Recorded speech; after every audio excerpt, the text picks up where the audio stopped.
Welcome back, one and all, to more Kamen Rider Saber with the Dark Library and me. Just gonna go by D from now on. So we're on episode 11. Disturbed thunder, spread dark clouds. So from the thunder reference and analogy to storms, you can tell this episode's mostly going to be about Kento and Calibur, which is kind of obvious considering the events of last episode, which reveal Calibur's identity as Daichi Kamijo, aka the previous Kamen Rider Saber. So let's get into the summary of the episode. Starting off, obviously, from last time, Kento is in complete sulk mode. Now, Toma tries to cheer him up, or at least get him to stop being so sulky, but it doesn't work. And he basically does believe that Kento will pull himself out of this, but at the same time is still worried. And then when him and May head off to the Swords of Logos, Rentaro and Kento are fighting because Rentaro's like, "Hey, you're being too emotional there, dude. We have a job to do." But Kento's not having it. He just wants to get rid of Calibur and find out the answers about what happened to his father and all that stuff. But yeah, he's not really getting any answers for that.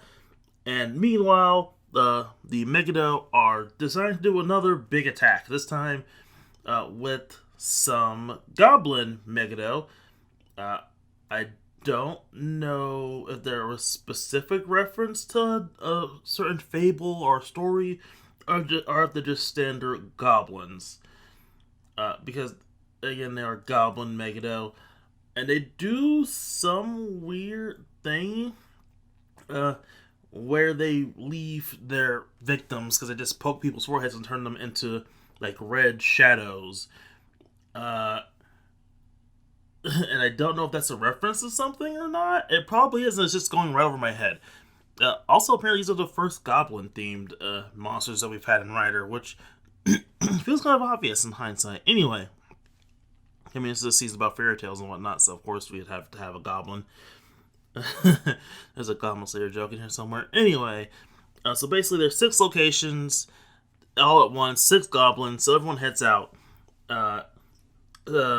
Kenzan, aka Ren, encounters a goblin and fights it. Toma's fighting a goblin, Tetsuo backing him up, and then, which one's the giant tiger again? I mean, the giant lion again? Legios, Lego, I keep forgetting how to pronounce their names correctly.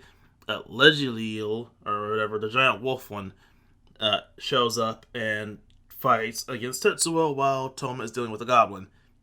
Now, while all this is going on, also Buster's back, Rio's back, but he doesn't fight a goblin. He's about to fight a goblin, and then Disaster shows up and stops him, being like, "Hey, buddy, want to go one more round?"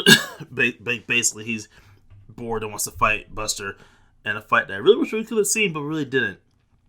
Now, despite all these fights going on, we focus only on 2 fights. Obviously, the Toma fight, because main character, and he uses the Rock Band book. I'm not saying the whole thing. And uses a new form, which is barely even a new form at this point, just for toy sales. I make a joke, but that's really what the form is for. Anyway, he uses a new form to fight to beat the goblin, which, again, really isn't a new form at this point. It's just kind of a side form.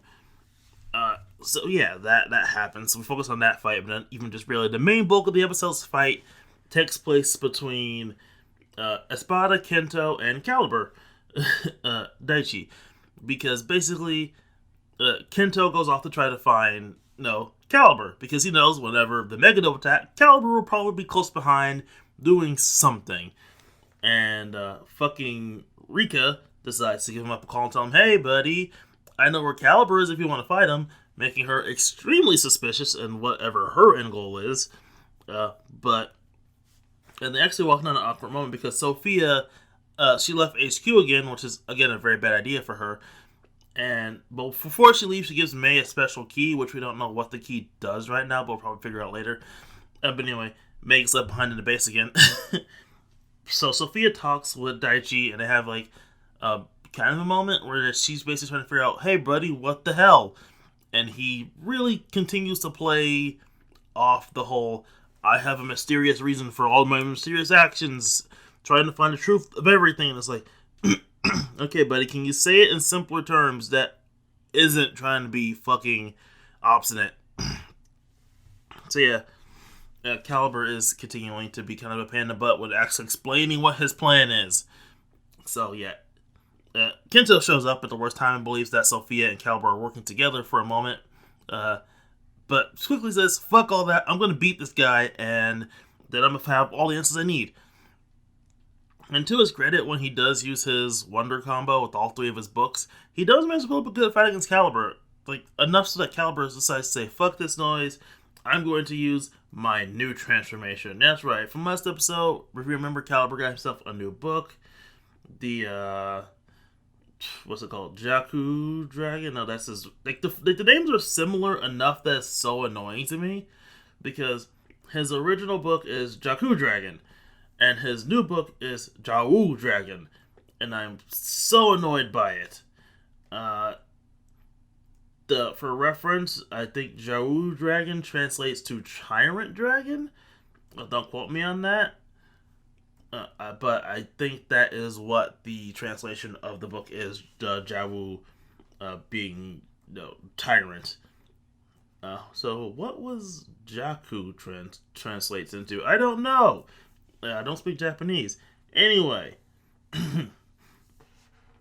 So, yeah. Moving on. So, yeah, he uses his new form, Jau Dragon, and just mops the floor with Kento badly. Like, obviously, it's a new form, especially if it's a new villain form. And seriously, I think the last time we had a villain writer use a new form right off the gate against a character, thinking back on it, and no, it wasn't. Outside, I know it was the new form, that was his base form. I'm thinking about Hirobi in 01, that was just his base form. So I think it was back in X8, in all honesty, where we had a villain display a new form right away and just immediately curb stomped the hero. And yeah, it was with Gem using Dangerous Zombie and basically killing fucking... I'm blanking on the writer name so much.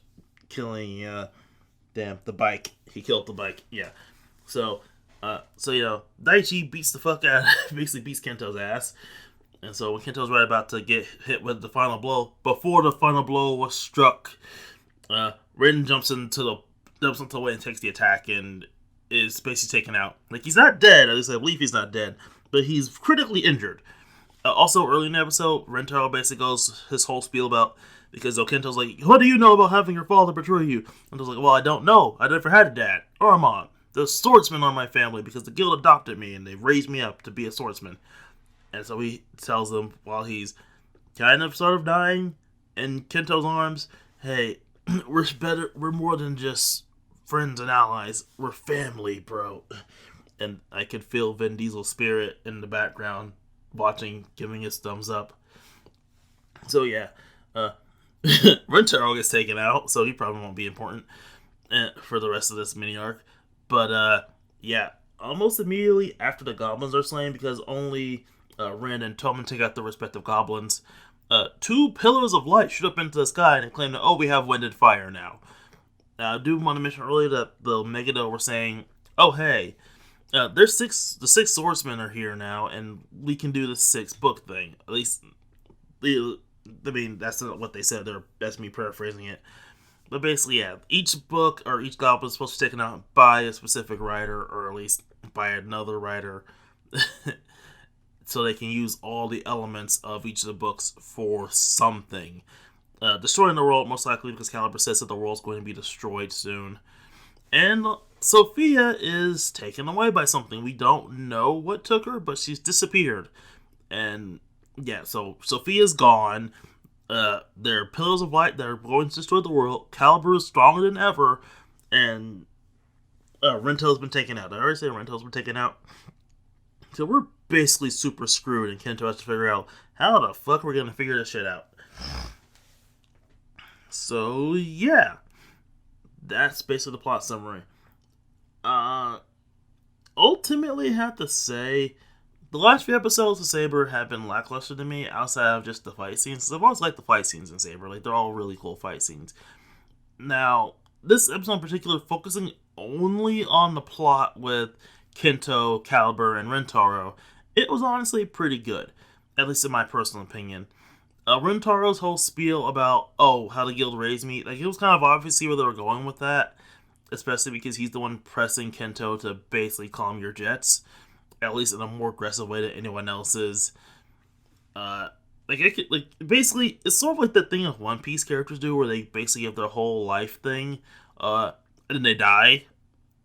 With Rentaro basically going here about the upholding the duty of a swordsman, all that kind of stuff, and about how the guild has basically raised them, and then telling that Kento that the guild, that their family, and all that kind of stuff.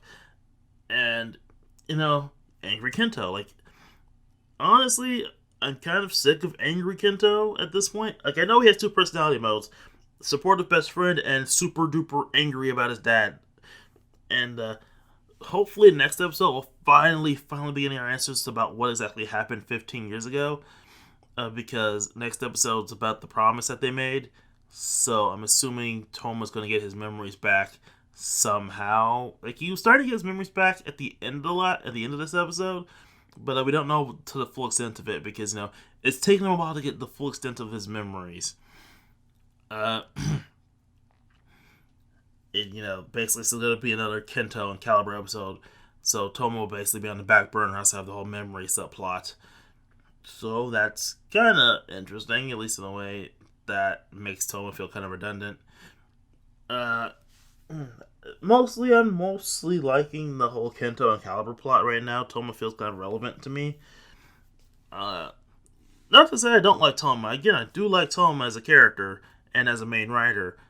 But he really is not relevant right now at all in the plot of his own show, which is honestly fine, because we have a lot of series where the main writer is like literally only important character. It's looking at you, Ghost. But in this case, they're trying to spread it out to make everyone important in their own little ways here and there, which I'm more down for, because it makes the Source Logos feel more like a team instead of it just being one dude who's the super special awesome. Again, here's looking at you, Ghost. Ironically, this is a series written by the same writer of Ghost, so maybe this is his way of basically doing the inverse of what he did with Ghost. We don't know. We'll find out years later in some kind of director's commentary or something. Anyway. Again, overall episode has lackluster parts. Basically, the whole stuff with the goblins is kind of lackluster and kind of feels weird.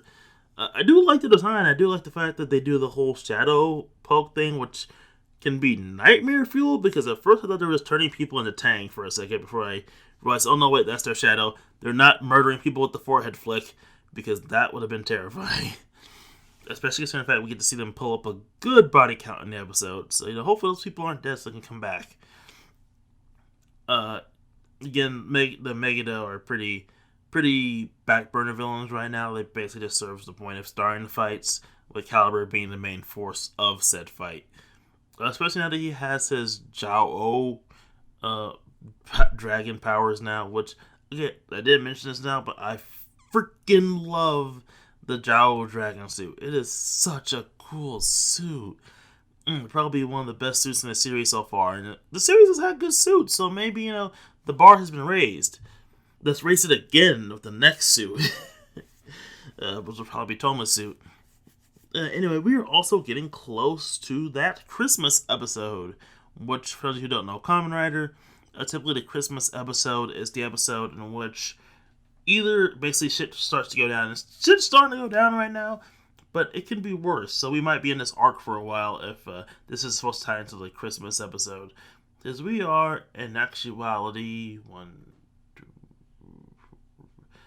5 weeks away from the Christmas episode of the season. Which, again, Christmas is typically when shit goes down in Rider.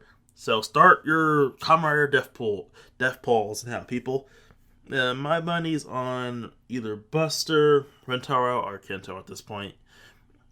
Maybe... No, that'd be too many characters. If I do more than 3, that'd be like most of the cast.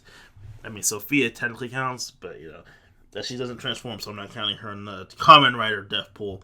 Maybe Kamen Rider supporting cast death pool, which has a very low amount of members, so I think about it. Anyway, moving back to the main topic. Fine episode. Had really good moments with Calibur, but, still was lackluster in parts, which is honestly kind of sad to say what I expect a bit from Saber. Like, it handles its main plots really well, but when it comes to subplots, they're either often so backburnered so it doesn't really matter in that one episode, or they're kind of ignored until a later thing pops up on them. But, it's not that big of a deal. It's kind of annoying because, the main character is absent for a lot of these, because he is a subplot in most of these instances.